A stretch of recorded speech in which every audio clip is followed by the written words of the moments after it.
What's up YouTube, Saf here on Super Saf TV, and in this video we're going to be looking at the key differences between the Sony Xperia Z5 Premium to the Samsung Galaxy Note 5. So Sony announced three new devices today, the Z5, the Z5 Compact, as well as the Z5 Premium, which has a very premium feature which we'll be talking about a little bit later.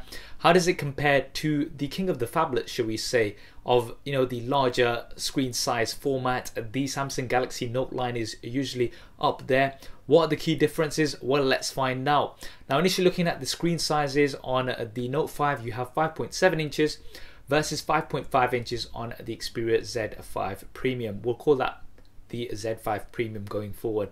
So a slightly larger screen on the Note 5. The Note 5 has Quad HD resolution, so that's 2560 by 1440. Works out to roughly about 518 ppi pixel density. It's definitely one of the best screens out there at the moment. Nice, sharp and vibrant colors, and it's had praises all around. And there's no doubt that this is a very, very nice display. Now, there's something special about the Z5 Premium, and you might want to sit down for this. It is the world's first 4K display on a smartphone. Yes, we needed some impact for that one. That's 806 ppi pixel density. Crazy. That amount of pixels on a smartphone, it's just absolutely insane. There's been talks about it for many years, but we never thought that we'd see it this soon. You've got 4K resolution, so that's 2160p on a smartphone now. Now, in terms of resolution, clearly the Sony Xperia Z5 Premium does get the edge here over the Note 5. In terms of the general quality of screens, in terms of the brightness and viewing angles and things, we will have to see these hands-on. Now, there is differences in terms of the sizes of these devices as well. Although they are very small, the Z5 Premium comes in at 1.2 millimeters taller compared to the Note 5, and that does come down to the speakers, which we'll be talking about a little bit later. The Note 5 is just 0.1 millimeters wider compared to the Z5 Premium, and the Z5 Premium is 0.2 millimeters thicker than the Note 5. So although the Note 5 has a slightly larger display, it is smaller overall, which is pretty impressive and really nice to see that Samsung have really decreased the size of those bezels in order to be able to get a large screen of this size into this size device. In terms of the weight, you've got 9 grams between them. Not much. The Xperia Z5 Premium coming in that much more, but there's nothing really in it. With the Note 5, in terms of the build, you've got a metal frame. So now this is aluminium or aluminum, wherever you're from or whatever you want to call it. And it's got glass panels on the front and the back. The key thing here is that the glass panel is slightly curved in the back, so this makes it more comfortable to hold compared to a standard flat back. Now, with the Z5 Premium, you've also got a metal frame, but it's a stainless steel frame, and then you've got glass panels on the front and the back, so they have definitely gone for a more premium sort of look and feel. Now, in terms of the glass panel on the back, it's actually got a mirror effect, so it's practically going to look like a mirror. So that's interesting. It is going to definitely attract fingerprints. I mean, both of them are, but if you've got something that's that reflective, then fingerprints are definitely going to be an issue here on the Z5 Premium. And looking at lots of the samples that we're seeing already, they've already got lots of fingerprints on there, so that's just something to bear in mind. One thing you do get is IP68 water and dust resistance, so this is absolutely awesome coming from Sony. This is something we're used to seeing from the Xperia line, and it's something that's really great. This is not something that you've got on the Note 5. Now, moving on to the internals, what's powering these? On the Note 5, you've got the Exynos octa-core processor from Samsung, and it's 64-bit. It's been very fast and efficient. It's the same processor on as the S6. Now, with the Z5 Premium, you've got the Snapdragon 810. This is also octa-core, and it's also 64-bit. Now, there has been some controversy in terms of the overheating of the 810, but that has been improved with the later versions. For example, with the OnePlus 2, this is not something that I experienced, so it should be fine. In terms of RAM, you've got 3 GB here on the Z5 Premium. On the Note 5, you've got 4 GB of RAM, so you do get an extra gigabyte of RAM on the Note 5, and this will definitely go towards the multitasking abilities, and some of these features we'll be talking about a little bit later that are compatible with the S Pen. In terms of the storage versions, you've got 32 or 64GB versions on the Note 5, no expandable storage. So this is something that Samsung have just decided to get rid of for their main flagships going forward, and unfortunately we do not have expandable storage anymore. On the Z5 Premium, however, you do have expandable storage. So there's the 32GB base model, but you can expand that by up to 200GB. So that is really positive to see. In terms of the cameras, you've got a 16-megapixel rear-facing camera on the Note 5, and it's got optical image stabilization. It's definitely one of the best cameras out there. They've used the same sensor as they had on the S6 because the S6 was so popular. You can see some S6 examples here on the screen. So these have been taken on the S6, but you've got the same sensor. So these are the sort of images that you can expect, the sort of quality, and it is very good. Now with the Z5 line, so this is the same across all of the Z5s.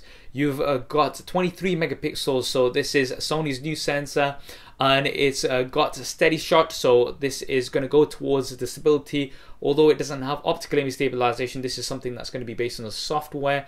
Now we are going to have to see results side by side in order to be able to determine which one performs better overall. Sony are very strong in terms of their cameras, and they make the sensors for pretty much most flagship smartphones out there, the best flagship smartphones out there anyway, so that is a positive thing. Some key new features that you've got on the Z5 line is firstly hybrid autofocus, which is apparently the fastest autofocus on any smartphone. Sony are claiming 0.03 seconds, so that is super fast here on the Xperia Z5 Premium and the other Xperia Z5s. You've also got clear image zoom, so this is going to allow you to zoom in up to 5 times onto your subject without loss of quality, and the 23 megapixel sensor is definitely going to go towards that. Now in terms of video, both of these support up to 4K recording, which is great to see. On the Note 5 you do have VDIS, so this is going to go towards the stability of your video. And on the Z5 Premium you've got intelligent active mode, so this is also going to go towards the stability. We will have to compare these. We've got live broadcast on the Note 5, so this is going to let you broadcast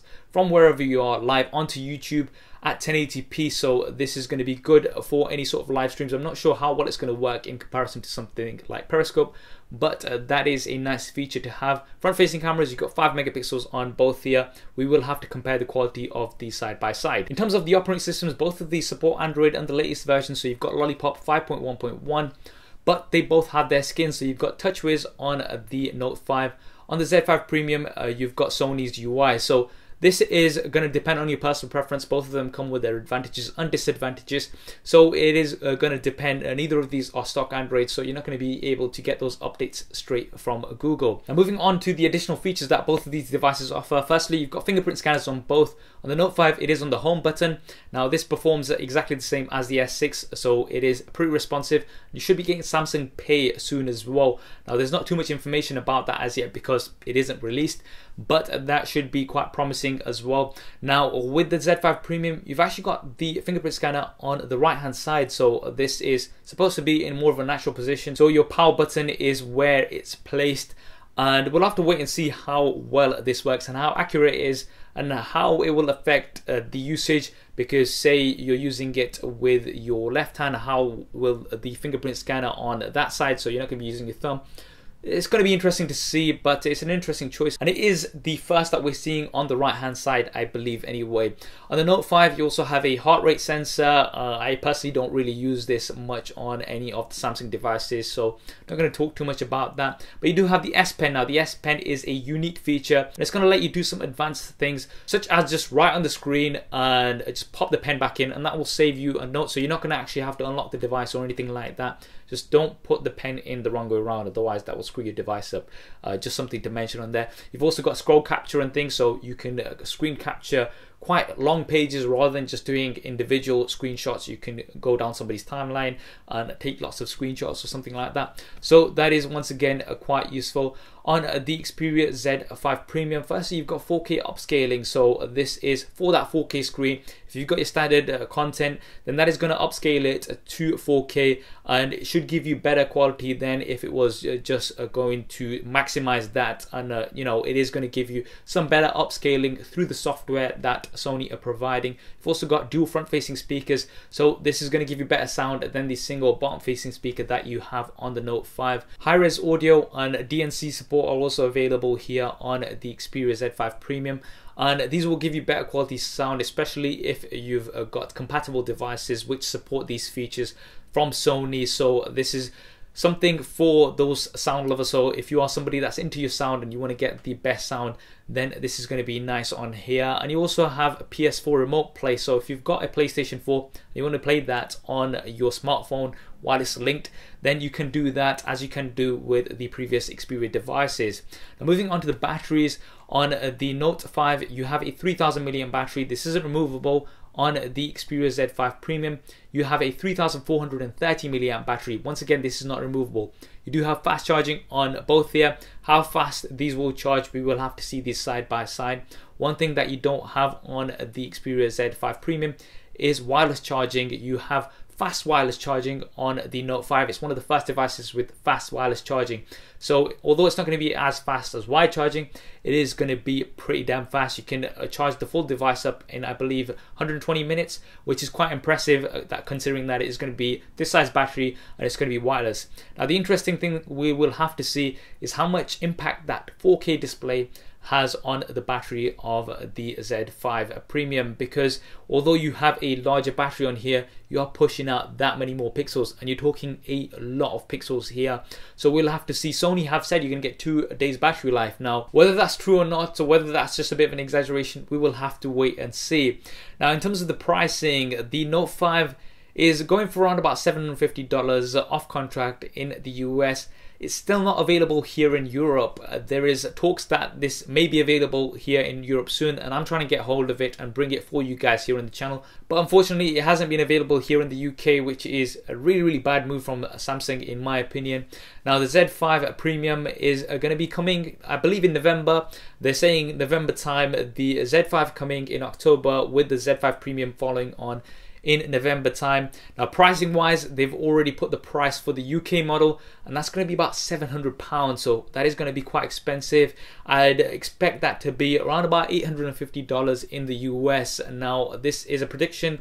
I'm not sure exactly how much it's going to be in the US because US pricing has not been released as yet, but definitely on the high end scale of pricing. Now if we compare that to something like the Samsung Galaxy S6 Edge Plus, which is available here in the UK, that goes for roughly about £600. So you are looking at roughly about £100 more for the comparative model here in the form of the Z5 Premium. So you are going to be paying a premium price for the Z5 Premium because of that 4K insane display. So what do you think of both of these devices? Do you think 4K is overkill? I'm sure a lot of you will think 4K is overkill. I'm absolutely happy with a 1080p display at 5.5 inches as well. On, say for example, the OnePlus 2, it was absolutely fine and I didn't have any problems. I do prefer a Quad HD display. Is it going to be that in 2 or 3 years time we'll all be used to 4K displays? And you know, if you see a Quad HD display, you're gonna be like, whoa, that's really low resolution. When, for example, you see a 720p display on a large screen these days. Is that gonna happen? I don't know. Times are absolutely crazy right now. Do let me know what you think as well. I hope you enjoyed this video and found it useful. If you did, then please do hit that thumbs up button for me. It really does help me out. And if you haven't already, then be sure to subscribe. I've got plenty more content coming up on here. Thanks for watching. This is Saf on Super Saf TV.